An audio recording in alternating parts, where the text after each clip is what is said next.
Anda kembali bersama kami di Sapa Indonesia Malam. Saudara, survei Litbang Kompas pada Mei 2023 menunjukkan apresiasi publik pada kinerja pemerintah yang meningkat. Namun masih ada indikator dengan tingkat apresiasi publik di bawah 50%. Penyediaan lapangan kerja dan pemberantasan suap. Survei Litbang Kompas periode Mei 2023 menunjukkan tren peningkatan kepuasan publik terhadap kinerja Kabinet Pemerintahan Joko Widodo Ma'ruf Amin. Dalam survei Mei 2023 terlihat 70,1% responden menyatakan puas atau naik 0,8% dari survei bulan Januari 2023. Sedangkan 29,9% responden tidak puas atau turun 0,8% dari survei bulan Januari 2023. Setiap periode kami terus-menerus mencermati perubahan yang terjadi dari waktu ke waktu. Dan kali ini, kalau kita bandingkan dengan periode-periode sebelumnya, ada sebuah tren kecenderungan meningkat terhadap penilaian publik terhadap kinerja Presiden Jokowi bersama jajaran kabinetnya. Nah, paling tidak kalau kita cek dari data terakhir ini menunjukkan hampir 70,9% atau katakanlah 71% yang menyatakan puas terhadap kinerja kepemimpinan Presiden Jokowi dalam jajaran kabinetnya dalam mengatasi berbagai macam persoalan tentunya. Sebaliknya, mereka yang menunjukkan rasa tidak puas itu berkurang. Kali ini mencapai 29,9%. Dari 4 bidang yang dikaji dalam survei Litbang Kompas, penegakan hukum berada di posisi terendah dengan tingkat apresiasi 59,0%. Sementara bidang kesejahteraan sosial 78,0%, politik dan keamanan 74,4%, serta perekonomian 59,5%. Dilihat dari 20 indikator dari 4 bidang tersebut, masih ada 2 indikator yang tingkat kepuasannya masih di bawah 50%, meskipun meningkat jika dibandingkan survei bulan Januari 2023, yaitu memberantas suap dan jual beli kasus hukum dengan tingkat kepuasan 42%, serta menyediakan lapangan kerja dan mengurangi pengangguran 43,8%. Tenaga ahli utama Kantor Staf Presiden Johannes Joko mengatakan pemerintah terus berupaya memperbaiki kinerja sektor penegakan hukum, terutama terkait pemberantasan korupsi. Untuk penegakan hukum, Bapak Presiden dan kami juga terus berupaya begitu Mbak untuk sama-sama kita mengawal gitu. Karena salah satu yang rendah itu adalah persepsi terkait dengan pemberantasan korupsi. Nah, dalam hal ini Bapak Presiden kemarin kan melalui Surpres itu sudah meminta kepada DPR untuk segera melakukan pembahasan terhadap rancangan undang-undang perampasan aset. Sementara anggota Komisi 3 DPR dari fraksi Partai Demokrat, Didik Mukrianto, meminta pemerintah segera memperbaiki penegakan hukum. Dikutip dari harian Kompas, Didik Mukrianto menyebut pemerintah harus segera memperbaiki sektor penegakan hukum secara terintegrasi dan berkelanjutan baik dalam sistem maupun individu para aparat.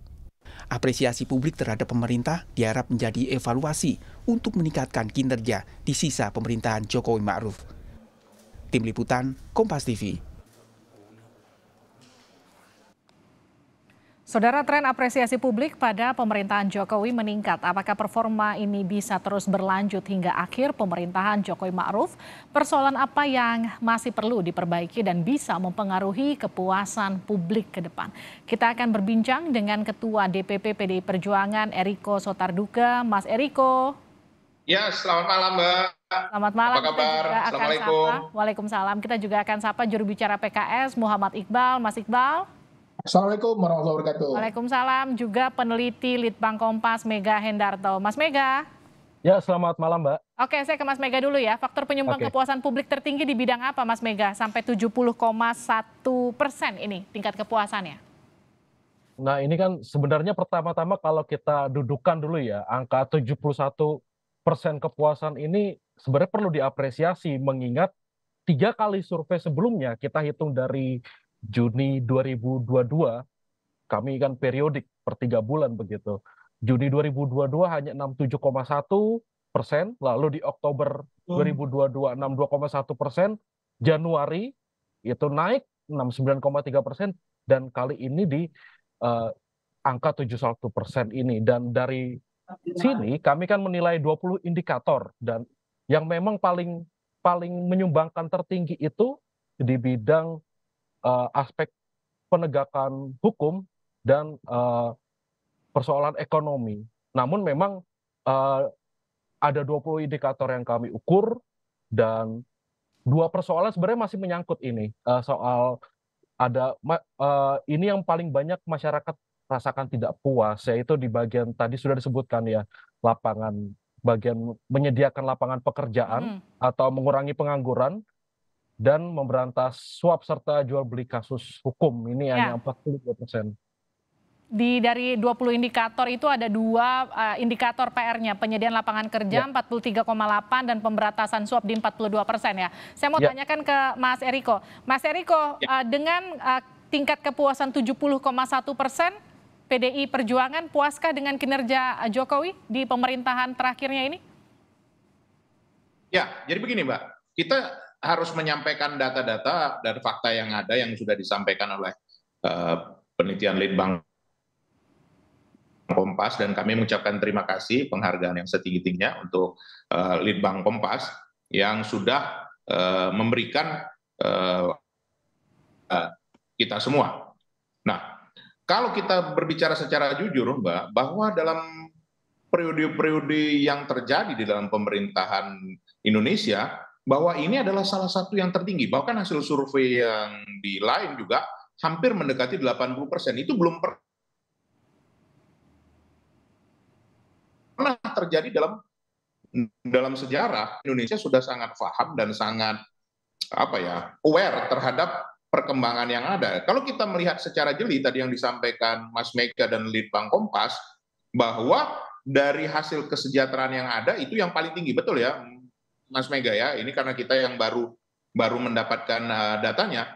Tetapi kita juga harus melihat kritik dan otokritik bahwa di sini juga ada yang masih di bawah 50%, yaitu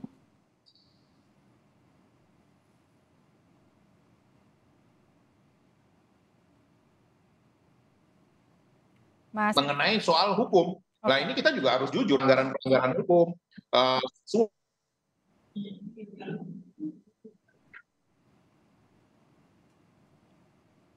Oke, Mas Eriko. Mas Eriko, ditahan dulu karena dan juga lain-lain yang terjadi di belakang hari ini itu apapun akan sangat mempengaruhi. Tetapi kalau dilihat juga dari potensi yang ada. Oke, kita perbaiki dulu sambungan dengan Mas Eriko karena masih putus-putus. Mas Eriko, nanti saya akan kembali ke Anda. Saya ke Mas Iqbal dulu. Mas Iqbal, ini dari... Di mana hampir 50%. Baik. Mas Eriko ditahan dulu ya. Saya ke Mas Iqbal dulu ya. Mas Iqbal, ini tingkat kepuasan kinerja Pak Jokowi 70,1%. Yes, Mas Eriko, kita perbaiki sambungan dengan Anda sebentar karena terputus. Tadi terputus-putus maksud saya. Saya ke Mas Iqbal dulu ya, Mas Eriko ya. Mas Iqbal, ini 70,1% tingkat kepuasan terhadap kinerja Jokowi Ma'ruf, tapi masih ada 2 PR-nya, penyediaan lapangan kerja di 43,8 dan pemberantasan suap di 42%. Respon PKS apa, Mas Iqbal? Ya, sebenarnya dari survei ini tidak ada yang baru ya. Justru menurut saya menurun. Kalau dari Januari 2022 hanya 70%, sekarang 73%, sekarang 70%. Ini tentu saja menurut saya tidak ada hal yang baru. Jadi survei yang kedua, ya saya hanya menyampaikan 8 hal ini Mbak ya, 8 hal nih.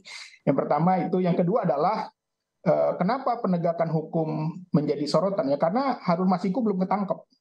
Kalau Harun Masiku ketangkep, saya kira mungkin survei kepuasan hukum juga akan meningkat, karena Harun Masiku ini adalah partai pemerintah, orang partai pemerintah, dan tidak menghilang sampai saat ini, dan ini tentu saja menjadi presiden buruk bagi Pak Jokowi.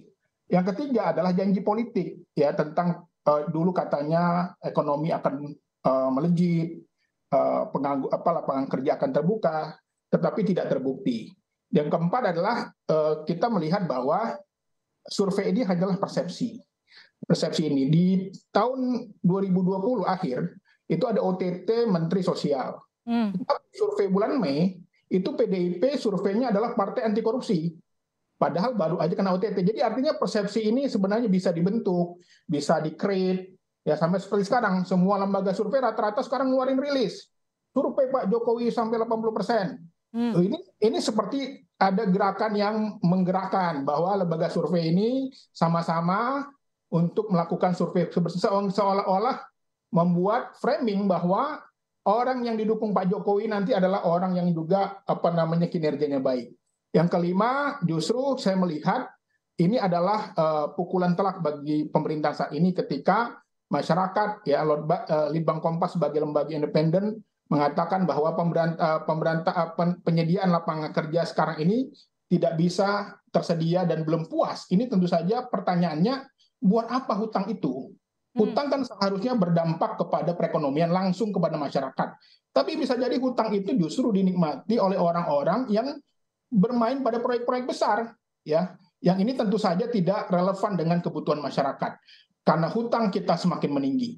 Dan selanjutnya adalah saya ingin berpantun, jalan-jalan ke Bukit Tinggi, makan sate di samping Jam Gadang. Walaupun survei Pak Jokowi tinggi, namun hutang kita tinggi menjulang. Udah, itu aja. Mas Eriko, tanggapi Mas Eriko. Sudah tersambung ya? Jadi Mas Iqbal ini, saya mau nanya, Anda ini ada di DPR atau tidak, Mas Iqbal? Karena begini, saya mau sampaikan secara jujur, ini seperti satu telunjuk-menunjuk, tiga menunjuk diri sendiri.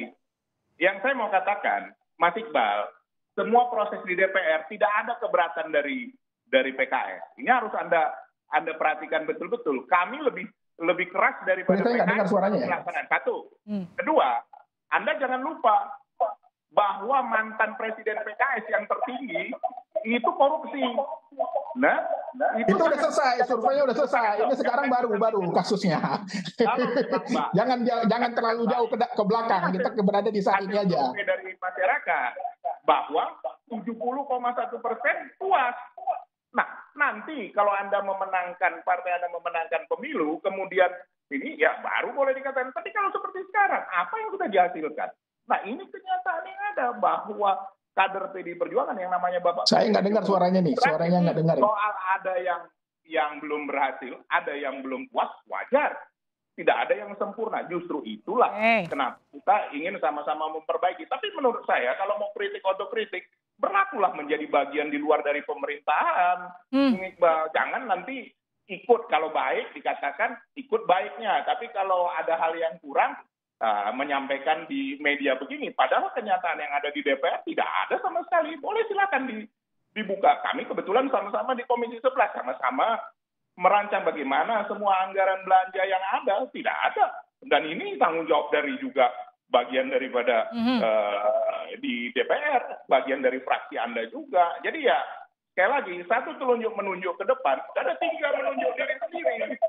Jadi tolong dilihat dulu, Bung Iqbal. Itu dari saya barangkali, Mbak. Oke, lalu bagaimana kemudian soal PR perbaikan? Ini kan ada dua sektor, paling tidak dua indikator yang membuat kinerja Pak Jokowi tidak begitu terlihat baik di penyediaan lapangan kerja dan juga pemberantasan suap.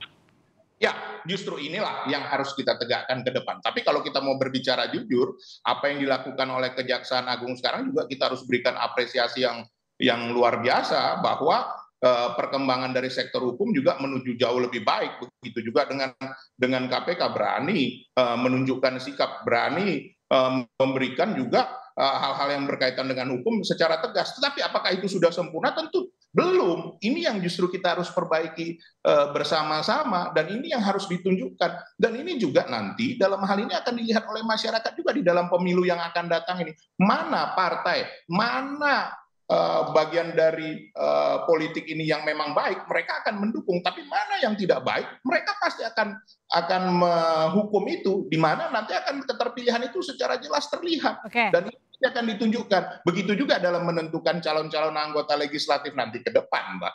Ini juga akan dilihat oleh masyarakat, dan mereka akan memilih mana yang terbaik tentunya. Karena sekarang semua kan sudah terbuka. Harus kita menunjukkan LHKPN, kita harus juga menunjukkan bukti-bukti kekayaan. Dan ini yang sebenarnya proses yang baik yang ke depan ini yang ditunjukkan pemerintahan Bapak Presiden Joko Widodo. Dan itu yang kita harus support. Apakah sudah sempurna? Belum. Tetapi menuju hal lebih baik. Dan itu hasil survei dari Kompas bahwa ada peningkatan yang dilakukan oleh pemerintahan Bapak Presiden Joko Widodo. Begitu, Mbak. Sempurna diakui belum, tapi kemudian menuju dan juga terus memperbaiki. Mas Iqbal, pertanyaan terakhir untuk Anda, kalau dikatakan seperti itu di sisa masa pemerintahan Pak Jokowi Ma'ruf, apa yang kemudian harus dioptimalkan pemerintah?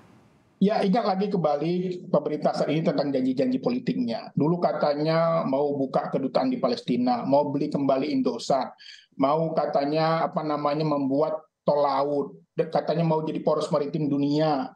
Itu semua harus dipenuhi. Karena terus terang, sekarang terjadi ketimpangan dan ketidakadilan.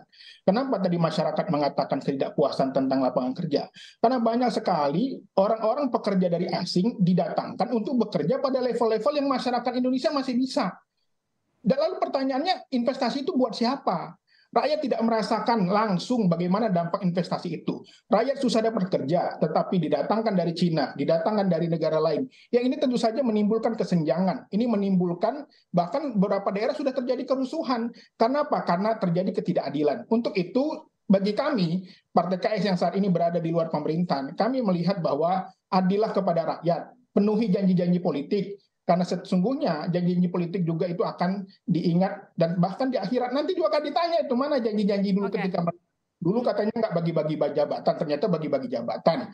Ya ini tentu saja menjadi salah satu tanggung jawab pemerintah saat ini. Jangan sampai nanti kita berhutang banyak, anak cucu kita merasakannya, tetapi rakyat tidak merasakan dampak hutang itu dalam kehidupannya. Mas Eriko silakan ditanggapi terakhir. Lihat, kalau kita boleh ditanyakan langsung kepada masyarakat. Tadi saya sudah sampaikan, hasil survei yang dilakukan Kompas ini dilakukan secara independen dan itu ditanyakan kepada masyarakat. Hasil survei itu bohong. Apakah masyarakat tidak menyampaikan bahwa tadi hasil daripada pembangunan ini yang dirasakan oleh masyarakat? Makanya bagi kami, Bung Eriko, bagi kami survei kali ini adalah bagian dari sentimen politik, opini Bung Iqbal, Anda bicara tadi semua serentak dibiayai, nggak mungkin. Pak Iqbal, semua Mas Eriko sekarang hal yang sama, waktu yang sama. Tapi begini, saya mau sampaikan Bung Iqbal, kalau Anda memang Anda adalah kader partai, ingatkan saudara-saudara Anda di DPR sana, coba cek. Apa hasil kerjanya? Apakah seperti yang Anda sebutkan tadi? Bahwa kita sejalan. Bahkan saya sampaikan sama di luar dari merasakan kekurangan lapangan kerja. Janji politik waktu itu adalah bahwa lapangan satu-satu Mas Iqbal ditahan dulu. Terbukti. Nah ini sebagai bukti. Jadi apa Bung Iqbal? Satukan kata dengan perbuatan. Kalau mau berbicara di media, sampaikan data-datanya. Apa yang sudah dilakukan oleh partai Anda? Apa yang sudah dilakukan di pemerintah? Yang kami lakukan jelas, kami menolak undang-undang cipta kerja yang itu tentu saja akan menyengsarakan rakyat. Kami menolak kenaikan BBM yang menyengsarakan rakyat. Itu jelas yang kami lakukan. Di zaman pemerintah ini menaikkan harga BBM. Satu-satu. Tadi dia bicara, saya diam. Silakan. Jadi memang kelihatan, Bung Iqbal. Kenapa? Coba hasil survei. Coba perhatikan. Bagaimana sekarang bahwa yang dikatakan di luar dari pemerintahan, apakah lebih baik? Itu saja. Oh, kami terbaik sekarang dari berbagai survei yang sebelumnya. Kami sekarang berada dalam berbagai sisi yang baik. Artinya jangan jumawa dulu, ingat. Tenang. Tapi kan pilkada DKI, Ahok itu nomor 1, akhirnya kalah nomor 3. Tapi coba lihat. Jangan jumawa. Siapa yang melakukan akan menuai badai. Oh iya. Mas Mega. Ini pertanyaan terakhir untuk Anda ya Mas Mega ya. Jadi mari kita yang dibentuk opini itu biasa saja. Kalau kita mau berbicara, mari kita bicara dengan data. Itu pertanyaannya. Kan Anda tanya apa prestasi PKS? PKS menolak. Oke, cukup Pak Iqbal, Mas Eriko, saya ke Mas Mega dulu. BBM itu jelas. Oke, cukup. Mas Mega, jadi dengan tingkat kepuasan 70,1% atas kinerja pemerintah, apakah juga ikut mendongkrak elektabilitas partai-partai pendukung pemerintah, Mas Mega? Oke, untuk hasil ini justru kan yang lebih harusnya disikapi secara tajam adalah sebenarnya ada sosok Presiden Jokowi ini yang akhirnya menggerakkan dan sebenarnya kan apresiasi masyarakat begitu di periode survei kali ini kan juga tidak terlepas dari sosok Presiden ya yang ketika ada jalan-jalan berlubang begitu yang di Lampung, di Jambi atau di daerah manapun itu juga turun ke lapangan. Tapi apakah sosok Presiden Jokowi ini akan mempengaruhi pilihan publik, lalu juga mempengaruhi parpol ataupun anggota partai lainnya? Nah di sini saya simpan analisisnya karena nanti besok itu akan diterbitkan di harian Kompas. Oke, besok akan saksikan bersama-sama yang terkait dengan pertanyaan ini ya. Baik, terima kasih Mas Mega, terima kasih Mas Eriko, terima kasih Mas Iqbal telah bergabung bersama kami di Sapa Indonesia Malam.